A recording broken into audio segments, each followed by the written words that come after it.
So hello everyone, welcome back to the channel. आज हम करेंगे इन्वेस्टिंग एक्टिविटीज का कैश फ्लो किस तरीके से बनाया जाता है। ये करने से पहले आपकी पिछली क्लास अच्छे से हुई होनी बहुत जरूरी है, क्योंकि उसके अंदर मैंने आपको सिखाए थे फिक्स्ड एसेट के अकाउंट कैसे बनते हैं। और फिक्स्ड एसेट के अकाउंट बनाने आने जरूरी है, तभी इन्वेस्टिंग एक्टिविटी अच्छे से आप समझ पाओगे। तो एक बार वो प्लीज चेकआउट कर लेना। लेकिन अगर पहले से तुमने पढ़ रखा है तो आज जब मैं अकाउंट बनाऊंगा तो तुम्हें फिर समझ आ भी जाएंगे कि हाँ जी इस तरीके से खाते बनाए जाते हैं। तो जल्दी से शुरू करते हैं cash flow from investing activities. पहले हम इसका कॉन्सेप्ट करेंगे। उस कॉन्सेप्ट में आपको समझ आ जाएंगे कि आइटम्स क्या क्या आती हैं, और उन्हीं आइटम्स के अलावा कुछ भी नहीं आता। कि मैं तुम्हें 8-9 आइटम्स बताऊंगा, उसके अलावा कोई भी आइटम नहीं आएगी cash flow from investing activity में, तो ये आपके लिए बहुत आसान बन जाएगा। ठीक है, तो एक बात बताओ मुझे। इन्वेस्टिंग एक्टिविटी इन्वेस्टिंग एक्टिविटी जो होती है, अरे क्या चक्कर है, ये इन्वेस्टिंग एक्टिविटी जो होती है, इन्वेस्ट एक बिजनेस करता कहाँ है? एक बिजनेस इन्वेस्ट करता है बेटा जी नॉन करंट एसेट्स में। कहा इन्वेस्ट करता है? नॉन करंट एसेट्स में। नॉन करंट एसेट्स हमारे पास होती है पाई, PAI। ठीक है, तो अब हमें समझ आएगा कि नॉन करंट एसेट्स कौन सी होती है। PAI। P से होता है प्रॉपर्टी प्लांट इक्विपमेंट। A से होता है लॉन्ग टर्म एडवांसेस। ए का मतलब एडवांसेस, तो पूरा हो गया लॉन्ग टर्म एडवांसेस। I से होता है इन्वेस्टमेंट्स। कौन सी इन्वेस्टमेंट्स? Non current investments. ठीक है बेटा, तो हमें पता है कि ये तीन चीजें होती हैं। पीपीई को अगर आप खरीदोगे, है ना, पीपीई अगर बढ़ेगा तो आप बोलोगे पीपीई के अंदर अगर इंक्रीज हुआ तो ये क्या है? कैश का आउटफ्लो है। नहीं समझे मेरी बात? क्योंकि कैश बेटा कम हो जाएगा ना, कि अगर पीपीई बड़ा मशीन खरीदी तो पीपीई कम हुआ तो कैश का ये क्या है? इनफ्लो है। लॉन्ग टर्म एडवांसेस इंक्रीज हुए, मतलब तुमने फालतू दे दिया, लोगों को लोन दे दिया। लॉन्ग टर्म एडवांस इंक्रीज कब होंगे? जब तुम लोन ज्यादा दोगे। जब लोन दे दिया तो आपका कैश आउटफ्लो, ये रिड्यूस हुए तो cash inflow. Non current investment बढ़ गई, मतलब तुमने इन्वेस्ट ज्यादा कर दिया तो कैश कम हो गया, कैश आउटफ्लो। ये कम हो गई तो कैश का इनफ्लो। समझ आए? 6 आइटम्स तो ये हो गई कि पीपी का खरीदना बेचना, लॉन्ग टर्म एडवांसेस का कम होना ज्यादा होना, नॉन करंट इन्वेस्टमेंट्स का ज्यादा होना कम होना। ठीक है, और क्या क्या आते हैं? और आता है आपके पास, अगर आपने कुछ खरीद रखा है तो उसके ऊपर आपको कुछ मिलेगा। जैसे मान लो मैंने किसी कंपनी के शेयर्स खरीद रखे हैं, तो उसके ऊपर मेरे को डिविडेंड मिलेगा। तो एक चीज हम पढ़ते हैं डिविडेंड रिसीव करना। एक हम पढ़ते हैं इसमें इंटरेस्ट रिसीव करना। अगर मैंने किसी को लॉन्ग टर्म में लोन दे रखा है तो वो मेरे को ब्याज देगा। ठीक है बेटा, एक आप इसमें लिखते हो इंटरेस्ट रेंट रिसीव्ड, कि अगर आपने कोई लैंड ले रखी है और वो किसी को किराए पे दे रखी है तो उसके ऊपर आपको क्या मिलेगा? रेंट मिलेगा। ठीक है, तो ये सारे हमारे क्या हो जाते हैं? Cash inflows and outflows from investing activities. In 9 items के अलावा आपको कोई भी आइटम देखने को जनरली नहीं मिलती है। ठीक है, तो जल्दी से देखिए किस तरीके से हमें करना है क्वेश्चन। देखो, कहते हैं from the following information calculate cash flow from investing activities. Cash flow from investing activities निकालना है। एक छोटा सा हम इसका फॉर्मेट बना देते हैं। लो जी,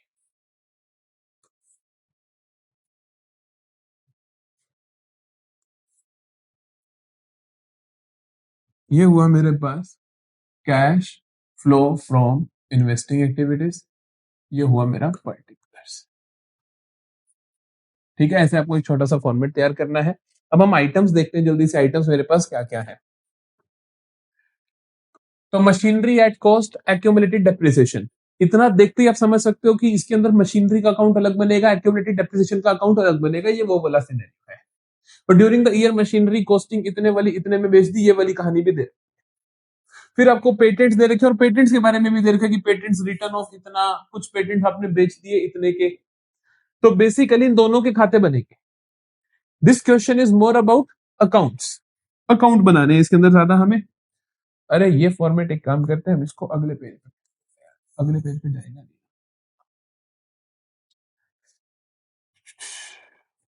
चलो एक बार इसको हम साइड में रखते हैं। खाते बनाते हैं हमारे पास। खाते मुझे चाहिए होंगे, मशीनरी का अकाउंट चाहिए, और मेरे को अकाउंट चाहिए, ये हो गया मशीनरी का अकाउंट। ठीक है, इसी तरीके से हम बनाते हैं एक एक्यूमुलेटेड डेप्रिसिएशन का अकाउंट, एक हम बनाते हैं पेटेंट्स का। सॉर्टेड है कहानी, तीन खाते तैयार हो गए। ये हुआ मशीन, ये हुआ एक्यूमुलेटेड डेप्रिसिएशन, और ये हुआ मेरे पास पेटेंट। प्लीज एक बात को ध्यान रखना है, मैंने आपको लास्ट क्लास में भी सिखाया था कि जब मशीनरी अकाउंट और एक्यूमुलेटेड डेप्रिसिएशन अकाउंट साथ में बनते हैं, तब आपको मशीनरी बेचने के वक्त तीन काम करने होते हैं। पहला काम, टोटल डेप्रिसिएशन उस मशीन पे जितना भी लग चुका है उसे आप ट्रांसफर करोगे।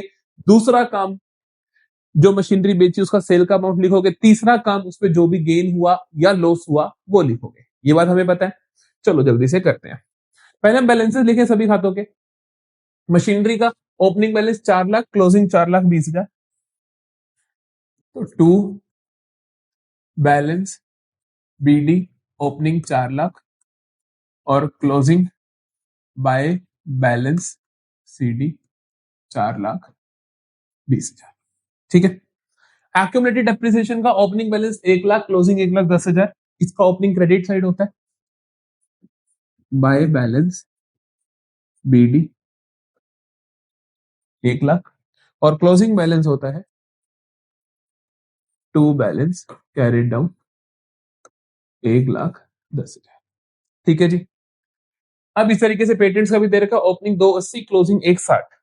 इसको भी लिख के रख लो यार, ओपनिंग 280 ना भाई, गलत दिखा गया कुछ। ओपनिंग 280 है, अच्छा क्लोजिंग 160 है, देख लेंगे कुछ इधर उधर करना हुआ। Bye balance CD 1,60,000। क्लियर है, हमने लिख दी एक बार कहानी। एक बार पहले इसका करते हैं, फिर इसका पेटेंट।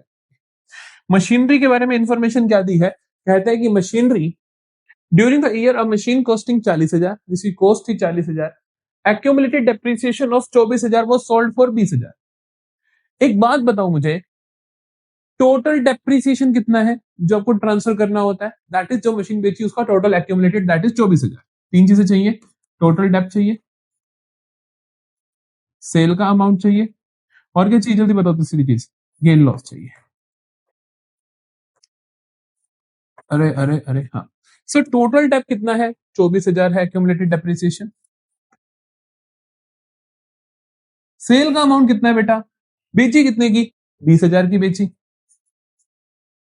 और गेन हुआ या लॉस हुआ एक बात बताओ, 40 की मशीन थी बेटा। अब हमने क्या किया, 40 की मशीन, उस पर 24,000 तो आज तक का डेप्रिसिएशन लग चुका है, तो मशीन बची कितने की, 40 माइनस 24, 16,000 की। 16 वाली बेची कितने की, 20,000 की। तो बच्चा हमारा गेन हुआ या लॉस हुआ, 14,000 वाली 20,000 की बेच दी, तो मुझे क्या हुआ, 6,000 का गेन हुआ। तीनों बातें क्लियर है। जो भी मेरा टोटल डेप्रिसिएशन होता है उसे मैं क्या करता हूं, ट्रांसफर करता हूं। कहां से, एक्यूमुलेटेड डेप्रिसिएशन के खाते से, यहां से ट्रांसफर करूंगा कहां पर, मशीन के अकाउंट में। तो इसकी डेबिट में जाएगा मशीनरी अकाउंट 24,000, यहां पे ट्रांसफर होकर आ जाएगा by accumulated depreciation account 24। Clear है। फिर तुमने 20,000 की बेच दी, जब बेचते हो तो इधर लिखते हो आप बाय बैंक अकाउंट 20,000। जो भी गेन या लॉस होता है, लॉस होता तो इधर आता, गेन है तो इधर आएगा बेटा। यहाँ पे आप क्या लिखोगे, to gain on sale 4,000। Clear है जी कहानी। चल ये हो गया, जैसे ही आपके कर दो तीन काम, खाते बंद करो। चलो खाते को बंद करते हैं। यहाँ कितना आया, 4,20, 4,40, 4,60, 4,64,000। ये भी आना चाहिए 4,64,000। ये बन जाएगा to bank account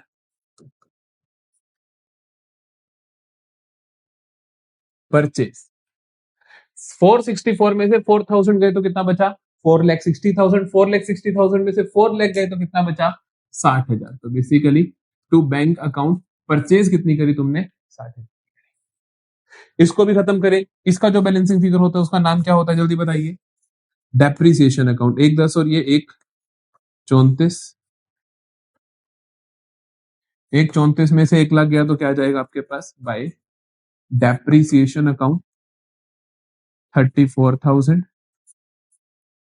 balancing figure. Clear है कहानी? ये खाता खत्म। पेटेंट्स का देखें हम। पेटेंट्स के बारे में इंफॉर्मेशन देता है, मुझे कहता है कि patents return of work 40,000 and some patents were sold at a profit of 20,000। Question ने मेरे को दो चीजें बताई। एक तो बताया 40,000 की पेटेंट्स राइट ऑफ कर दो। राइट ऑफ का मतलब होता है डेप्रीशिएट कर दो, और इनटेंजिबल एसेट को जब डेप्रीशिएट करते हो तो उसका नाम डेप्रीसिएशन ना होकर अमोर्टाइजेशन हो जाता है। तो ये क्या कर दो आप, अमोर्टाइज कर दो। अमोर्टाइज करोगे तो क्रेडिट साइड में पेटेंट्स के जाएगा बाय अमोर्टाइजेशन। कितना बेटा, 40,000 से अमोर्टाइज कर रहे हो। और उसने बोला some patents were sold at a gain of 20,000, तो मतलब गेन हुआ 20,000 का, तो इधर आता है gain, to gain on sale 20,000। समझे मेरी बात को? अब जो भी बैलेंसिंग फिगर आएगा वो क्या होगा, सेल का, क्योंकि अभी मेरे को सेल का अमाउंट नहीं पता। जो अमाउंट नहीं पता बेटा वही तो हमारा बैलेंसिंग फिगर होगा। तो ये टोटल कितना हुआ, 3 लाख। ये टोटल कितना हुआ, 3 लाख। 3 लाख माइनस 1,60 और 40, 2 लाख माइनस करोगे तो क्या जाएगा, by bank account, that is sale value of patents 1 lakh. Clear है कहानी? तो हमने क्या करा, हमने सब कुछ निकाल लिया है। हमने मशीनरी अकाउंट बनाया, एक्यूमुलेटेड डेप्रिसिएशन का अकाउंट बनाया, हमने पेटेंट्स का अकाउंट बनाया। अब हम इसमें से देखते हैं कि इन्वेस्टिंग एक्टिविटी में कौन कौन सी चीज आएगी। सो जहां पर भी तुमने खरीदना या बेचना किया होगा अपनी एसेट्स का, वो इन्वेस्टिंग एक्टिविटी का पार्ट होते हैं। ठीक है, एक एक चीज करके मैं तुम्हें बताता हूँ कि कौन सी चीज कहां जाने वाली होती है। मशीनरी अकाउंट की उठा लो, बीडीसीडी कहीं नहीं जाते, ट्रांसफर एंट्री कहीं नहीं जाती, ये ट्रांसफर है ना, ये नहीं चाहिए। अब आया बाय बैंक अकाउंट, ये क्या है बेटा, सेल ऑफ मशीन। तो आप लिखोगे सेल ऑफ मशीन 20,000, इनफ्लो है तो प्लस में। ठीक है, अगला देखो, गेन ऑन सेल कहा जाता है, एडजस्टमेंट्स में माइनस होता है ऑपरेटिंग एक्टिविटीज निकालते वक्त, इन्वेस्टिंग में कहीं नहीं आता। ये परचेज है, ये यहां पर इन्वेस्टिंग में जाएगा, purchase of machine 60,000, purchase of machine 60,000। समझे मेरी बात को, माइनस में जाएगा और कुछ नहीं है। एक्यूमुलेटेड डेप्रिसिएशन में बीडीसीडी कहीं नहीं जाते, ट्रांसफर एंट्री कहीं नहीं जाती, डेप्रिसिएशन बचा, ऑपरेटिंग के एडजस्टमेंट्स में ऐड होगा, तो इन्वेस्टिंग में कहीं नहीं जाएगा। पेटेंट अकाउंट में आ जाओ, बीडीसीडी कहीं नहीं जाते। ठीक है, गेन ऑन सेल एडजस्टमेंट्स में माइनस होता है ऑपरेटिंग। अमोर्टाइजेशन एडजस्टमेंट्स में ऐड होता है, याद है, A B C D I L में ए से आता है amortization of fictitious and intangible assets, वहां पे ऐड होगा। सेल वैल्यू 1 लाख, तो ये इन्वेस्टिंग का प्लस की आइटम है, तो आप कहोगे sale of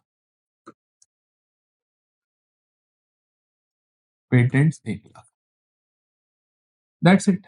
1 lakh plus 1,20, 1,20 minus 60 आया 60,000। This is net cash flow from investing activities. समझे? तो इन्वेस्टिंग एक्टिविटीज का सवाल किस तरीके से आता है, basically you are suppose to make an account और 2 अकाउंट्स, और उसके बाद आपकी उनकी चीजों को लिख दो इन्वेस्टिंग में।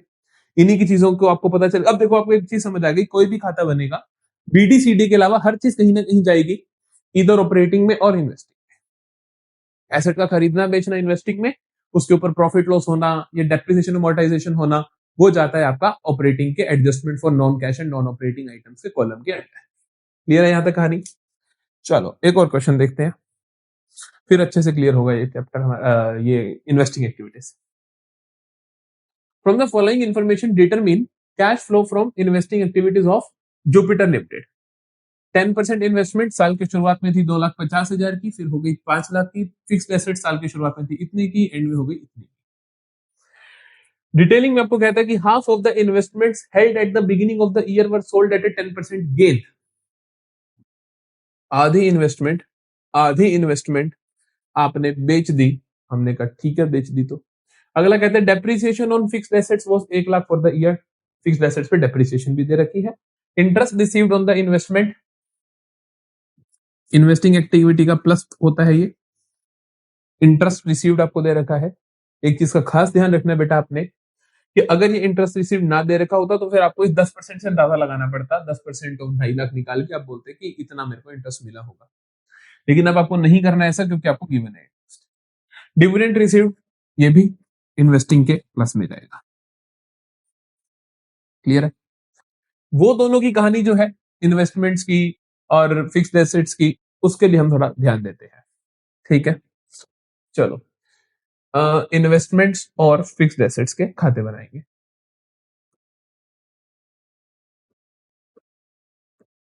Investments account, fixed assets. ठीक है जी, चलो यहां बनाते हैं फिक्स्ड एसेट का अकाउंट।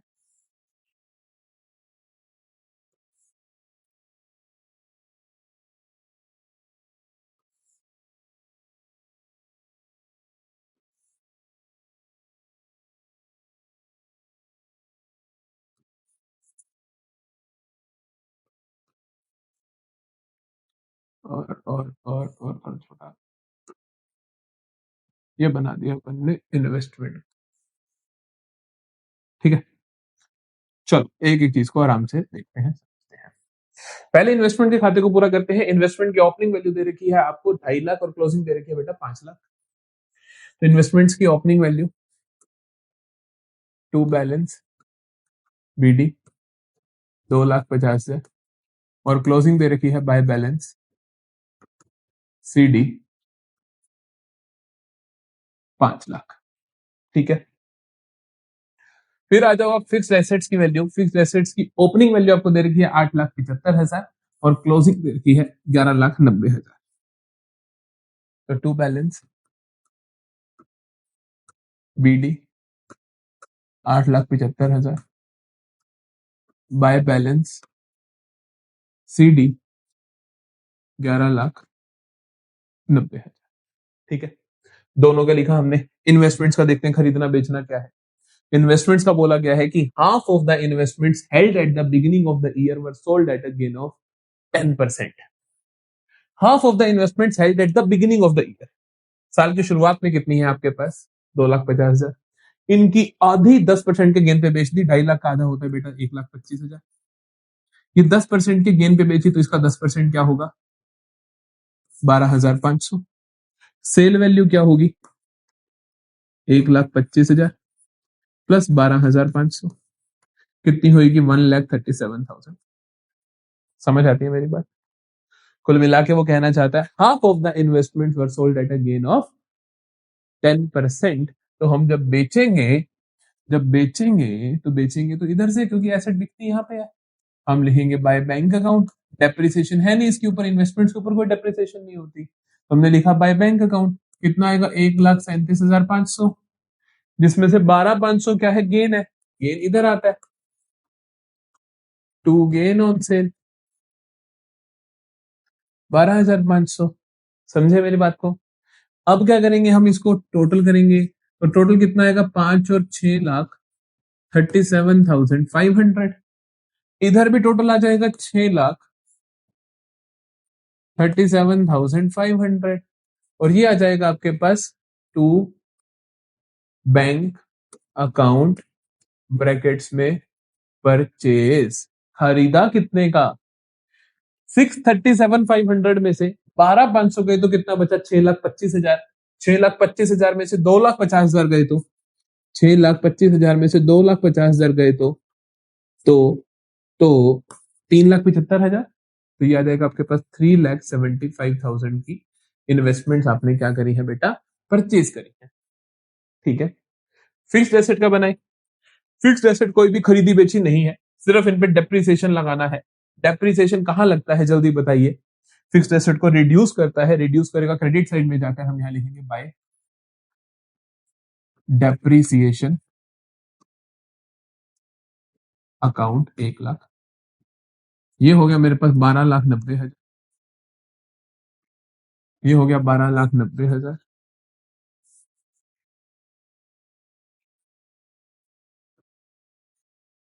12,90,000 में से 8,75,000 जाएंगे तो आ जाएगा 4,15,000, है ना? हाँ ठीक है, ये हुई परचेज वैल्यू। क्लियर है कहानी? क्लियर है कहानी किस तरीके से हमने करा? तो हमारा फिक्स एसेट अकाउंट तैयार, इन्वेस्टमेंट्स अकाउंट तैयार। Cash flow from investing activities कैसे निकालोगे? Cash flow from investing activities कैसे निकालोगे? देखो, इनफ्लोज और आउटफ्लोज ढूंढे ढूंढे। देखो जी, इन्वेस्टमेंट्स के अकाउंट में ये क्या है आपका? बाय बैंक अकाउंट, सेल है। ये क्या है आपका? परचेज है। तो आप कहोगे sale of investment, sale of investment 1,37,500 minus में लिखोगे। सॉरी सॉरी, सेल में तो पैसा आएगा ना, पॉजिटिव लिखोगे। Purchase of investment 3,75,000